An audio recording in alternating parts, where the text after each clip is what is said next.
আসসালামু আলাইকুম। আলহামদুলিল্লাহ। প্রথমেই আল্লাহর শুকরিয়া আদায় করে নিচ্ছি। বারাকাল্লাহু আলাইকা লানা ওয়া লাকুম ইয়া জাল জালালি ওয়াল ইকরাম। এখন মূলত বেগুনের গড় সিজন। তারপরেও মাশাআল্লাহ ১২ মাসেই বেগুন পাচ্ছি। আলহামদুলিল্লাহ দেখতেই পাচ্ছেন ভিয়েনার ২১৮ জাতের ১২ মাসে একটি বেগুন আমি লাগিয়েছিলাম। মাশাআল্লাহ এখান থেকে বেশ কিছুদিন যাবৎ বেগুন খাচ্ছি কন্টিনিউয়াসলি। দেখতেই পাচ্ছেন গাছে হিউজ পরিমাণ বেগুন ধরেছে।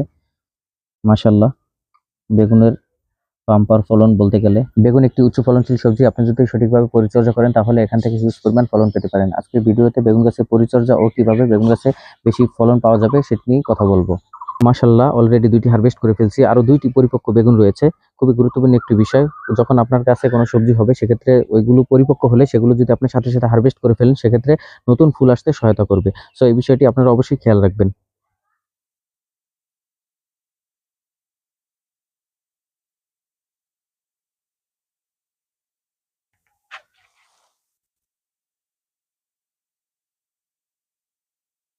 দেখতেই পাচ্ছেন আমি ডালগুলো ছেঁটে দিচ্ছি।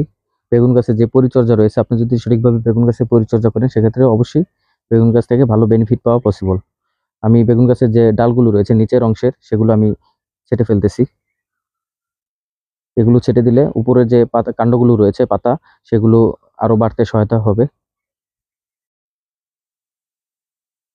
আমি সুন্দর করে এটা একটু পেলা দিয়ে দিচ্ছি। নিচের মাটিগুলো একটু খুঁড়ে নিচ্ছি। এখানে সার প্রয়োগ করব সুন্দরভাবে। মাটিগুলো চারো সাইড দিয়ে ভালো করে খুঁচে নিচ্ছি।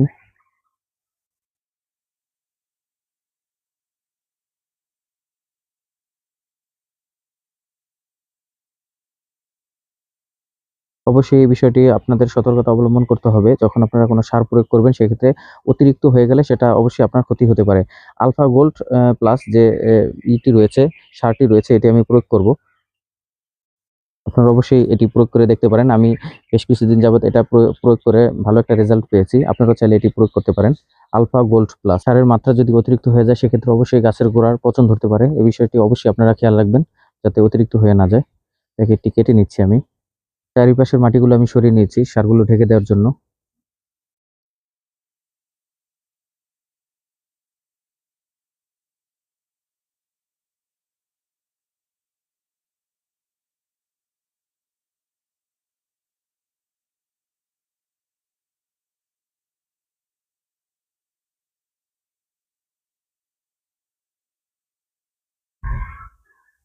মোটামুটি দেওয়া শেষ।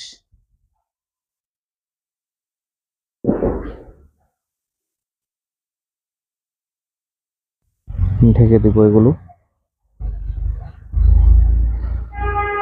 আলহামদুলিল্লাহ যতটুকু পেরেছি বেগুন গাছ সম্বন্ধে আপনাদের আইডিয়া দেওয়ার চেষ্টা করেছি। সবাই ভালো থাকবেন। আসসালামু আলাইকুম ওয়া রাহমাতুল্লাহ।